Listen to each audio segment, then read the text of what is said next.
अगर एम्प्लॉयज़ को नौकरी नहीं मिलेगी, वो अपने घर नहीं चला पाएंगे, तो अच्छे दिन कैसे आएंगे। अच्छे दिन के ऑपोजिट समझिए बुरे दिन आने वाले हैं। ये सब सरकार जो है वो अमीरों के लिए है, गरीबों के लिए नहीं है। तो ज़रूरत है अभी के लोग का रोज़गार के लिए। अपनी 2 वक्त की रोटी नहीं खा पा रहे, तो सबसे अभी ज़रूरत चीज़ है कि इंसान को 2 वक्त की रोटी मिले। नमस्कार, लगातार जैसा कि हम आपको दिखा रहे हैं कि कोलकाता में इस समय के क्या हालात हैं, कौन सी पार्टी आगे चल रही है, कौन सी नहीं चल रही है। जनता से रूबरू डायरेक्ट हो रहे हैं आप हमारे चैनल के थ्रू। जनता क्या सोचती है, ये बहुत बड़ा सवाल होता है, क्योंकि आजकल अगर मेन स्ट्रीम मीडिया की बात की जाएगी तो वो लगातार नेताओं को बैठाल देते हैं और आप तक पूरी बात जो होती है वो पहुंच नहीं पाती। लेकिन हमारे चैनल पे हम ऐसा नहीं करते हैं, हम लगातार जनता के बीच में आते हैं। आपकी बात आप ही तक पहुँचती है, जनता एक तरफ की वो पूरा बताती है कि यहाँ पर क्या चल रहा है। ऐसे में हम कोलकाता में खड़े हुए हैं इस समय, यहाँ पे हम पूछेंगे युवाओं से क्या हाल है इस समय युवा का। सर, मैं जानना चाहूँगा पहले तो आपका नाम। मेरा नाम मोहम्मद गुलाम मुस्तफ़ा है। सरकार जो बोल रही है, अभी सेंट्रल गवर्नमेंट की बात करें, वो भी लगातार अपने जो परचम है वो लहराने की बात कर रही है। ऐसे में यहाँ का युवा क्या सोचता है? देखिए, सरकार का जो बोलने का मतलब है कि सिर्फ बड़े बड़े वादे हैं। 15 लाख रुपया मिल चुका भाई, सुन के थक गया ना। अकाउंट में 1 रुपया आया। उसके साथ कुछ दिन पहले मैं दीघा का टूर में गया था। दीघा टूर में ताकि एक जगह जो अमित शाह और मोदी जो आने वाला था, हमने देखा स्टेज एकदम खाली है। खाली बहुत सारे गोदी मीडिया दिखा दे रहे, इतना भीड़ है, ये भीड़ है। वहाँ तो कोई भीड़ नहीं दिखा मुझे। तो ये आपने अपनी आंखों से देखा? अपने आंखों से देखा, मैंने ट्रेन से देखा। ट्रेन के ठीक रेलवे स्टेशन से पहले लोगों का शो हो रहा था, तो हमने देखा, मुझे भी लगा मोदी आ रही है, मोदी आ रही है। तो फिर मैंने देखने के बाद देखा कि ये तो खाली हवा है। गोदी मीडिया खाली अपनी बात को फैला दे रहा कि बीजेपी आने वाला, ऐसा कुछ नहीं है। ममता बनर्जी वही आएगी, वही सत्ता में रहेगी, उसको कोई हटा नहीं सकता। मीडिया तो लगातार अभी भी दिखा रही है कि मोदी जी की जो रैली हो रही है उसमें काफ़ी ज़्यादा तादाद में कोलकाता के लोग आ रहे हैं। अभी कल की भी बात करेंगे तो कल भी यही चल रहा था चैनल पे कि बहुत ढेर सारे लोग जो कोलकाता के वो ये चाहते हैं कि बीजेपी आ जाए। क्या कहना जैसे मैंने बोला ना अभी कि मीडिया क्या बोल रही है उतना सुनने का दरकार नहीं है। हम लोग अपने आंखों से देखने की ज़रूरत है। जैसे मैंने अभी 2 दिन पहले बुधवार को मैंने दीघा गया, ताकि का जो एक लोग का जो शो था, मैंने देखा वहाँ कोई भीड़ नहीं, पूरी खाली पड़ी हुई।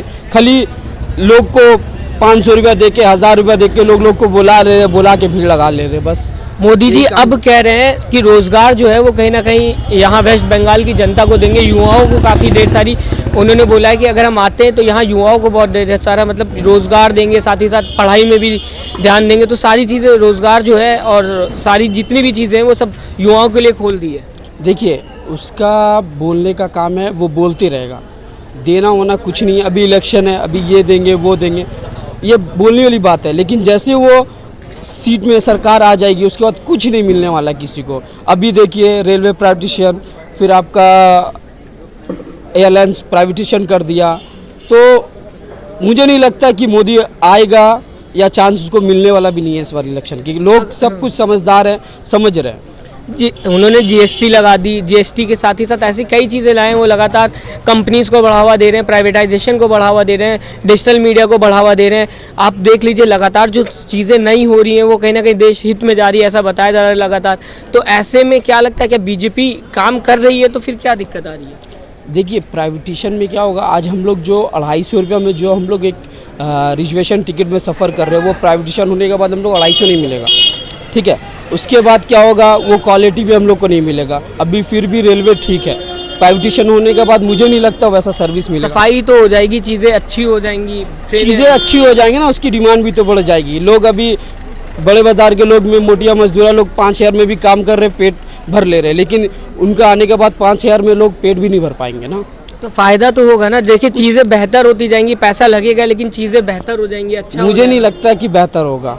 क्यों नहीं लगा? और भी देखिए, अच्छे दिन के ऑपोजिट समझिए बुरे दिन आने वाले हैं। अच्छे दिन आज अगर आप मेहनत कर रहे हैं, आपके पास पैसा आ रहा है तो अच्छे दिन आएंगे ना। जैसे ट्रेन अभी बात की जाए, ट्रेन में सीटें नहीं मिलती, और अगर टॉयलेट की बात की जाए वो भी साफ़ नहीं होती। वैसे सारी चीज़ें अच्छे लोग हैं, ग्रेजुएशन कंप्लीट करके घर पे बैठे हुए, उन लोगों को नौकरी नहीं मिल रहा, तो अच्छे दिन कैसे आएंगे। अगर एम्प्लॉयज़ को नौकरी नहीं मिलेगी, वो अपने घर नहीं चला पाएंगे, तो अच्छे दिन कैसे आएंगे। अच्छे दिन तो जब युवा ट्राई करेगा, कंपनीज भी तो आ रही लगातार, अगर युवा जाएगा बाहर अपना स्टेट छोड़ के बाहर ट्राई करेगा, कहीं ना कहीं नई कंपनीज जो हैं, बाहर की कंपनीज है, वो उनको सहारा दे रही हैं। देखिए, जहाँ तक बाहर की बात है, मेरे एक फ्रेंड है, दुबई गया था काम करने के लिए, बीच में लॉकडाउन हुआ, वहाँ के कंपनी उसको कुछ सपोर्ट नहीं कर रही है, उल्टा उन्होंने से पैसा मांग रहे, इतना देना होगा नहीं तो आपके पासपोर्ट्स नहीं मिलेंगे।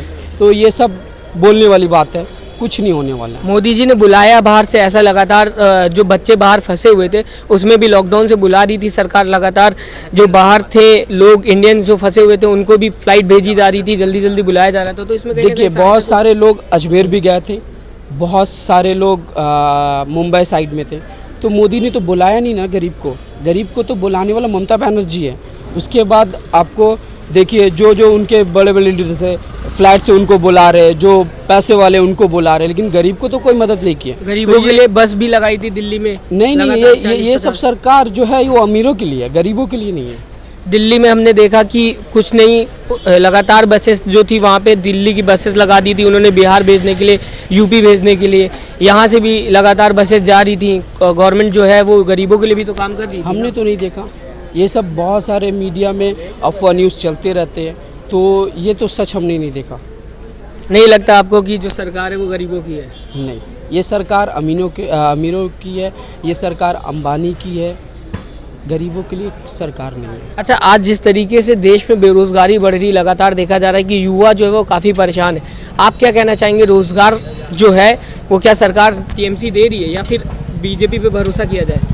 देखिए, टीएमसी में ऑलरेडी बहुत सारे लोग को, जैसे सिविल वॉलंटियर लोग को नौकरी मिला, जैसे कोविड-19 में बहुत सारे जो लोग बैठे थे उन लोगों को 8,000 10,000 करके नौकरियां मिली। तो अभी धीरे धीरे क्या होगा, अभी उन लोग का प्राइवेट नौकरी है, जैसे वो लोग स्ट्रगल करेंगे 1 साल 2 साल 5 साल होगा, आहिस्ते से उन लोगों का सरकारी नौकरी हो जाएगा।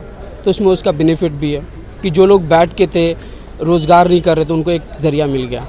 मोदी जी भी तो ये कह रहे हैं, देखिए 19 लाख अभी बात हुई थी बिहार में, वहाँ पे भी सरकार आने के बाद कोशिश की जा रही है, यहाँ पे 2 लाख के बोला गया है। देखिए, जैसे सबसे पहला जब वो सरकार आया था 15 लाख रुपया देने की बात थी, नहीं मिला मुझे। नहीं, वो तो बाद में आज तक अपना अकाउंट सर्च कर रहा हूँ, नहीं मिला मुझे।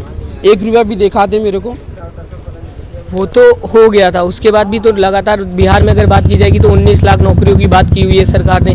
यहाँ बंगाल की भी बात की जाएगी, यहाँ पे 2 लाख नौकरियाँ कह रही है, अगर हम आते ही 2 लाख नौकरी जो है युवाओं को देंगे। बोलने वाली बात है, मुझे नहीं लगता वो नौकरी देंगे किसी को। ये अगर वो 3 से 4 को भी नौकरी दे तो बड़ी बात है, लेकिन 3-4 को भी मिल जाए तो वो सबसे बड़ी बात है ना। सोनार बांग्ला को लेके क्या कहना चाहेंगे? क्योंकि लगातार ये कह रही है सोनार बांग्ला बना देंगे हम। ज़रूरत नहीं है सोनार बंगले की, ऑलरेडी हम लोग का एक सोनार बंगला बन चुका है। तो ज़रूरत है अभी के लोग का रोज़गार के लिए, और ज़रूरत है अभी के लोग को, जो सबसे बड़ा ज़रूरत क्या है कि अभी लोग लॉकडाउन में जो हिसाब से परेशान है, अपनी 2 वक्त की रोटी नहीं खा पा रहे। तो सबसे अभी ज़रूरत चीज़ है कि इंसान को 2 वक्त की रोटी मिले। अभी जैसा अफवाह न्यूज़ चल रहा है कि वापस फिर से लॉकडाउन होने वाला है, कर्फ्यू लगने वाला, तो लोग बहुत ज़्यादा परेशान हैं। तो पहले ये क्लियर कर दे मोदी जी, उसके बाद नौकरियाँ दे। अच्छा, अभी यहाँ पे ये भी बात हो रही है कि बीजेपी अगर आती है तो टाटा स्टील कंपनी जो है उसको रीओपन कराएगी, जो ममता बनर्जी अभी तक नहीं करा रही। तो अब कंपनी खुलेगी अगर, तो यहाँ के युवा जो हैं उनको वहाँ पे नौकरी मिलेगी, तो कहीं ना कहीं रोज़गार बढ़ेगा। ये सब सरकार अपनी सीट को लाने के लिए बहुत सारे लोगों को अफवाह न्यूज़ देते रहेंगे। वो लोग एक दूसरे को लालच देंगे कि मुझे वोट चाहिए, तो वो अभी के लोग समझदार हैं, समझ रहे, उनको एक वोट भी नहीं जाएगा। अभी के लोग बहुत समझदार हैं। आप कह रहे हैं कि वोट नहीं जाएगा, और वहाँ पे सरकार ये दावा कर रही है कि हम 200 सीट से ज़्यादा लेके आएंगे। अमित शाह ने भी बयान दे दिया है। देखिए, लास्ट चुनाव में दिल्ली में जब हुआ था ना, तो उस टाइम मनोज तिवारी जो है ना, वो बोले थे फुल हुकूमत से मेरी सरकार आएगी। ये एग्जैक्ट पुल है, एग्जैक्ट पुल आना बाकी है, तो वो तो नहीं हुआ। तो ये कहने वाली बात है, जब वेट एंड सी 2 तारीख देखिए, उसके बाद देखिए किसकी सरकार आती है। वो पब्लिक खुद सपोर्ट कर रही है टीएमसी को, और सरकार तो फुल हुकूमत से टीएमसी की आएगी। चैनल को लाइक, शेयर एंड सब्सक्राइब करें और बेल आइकन दबाना ना भूलें।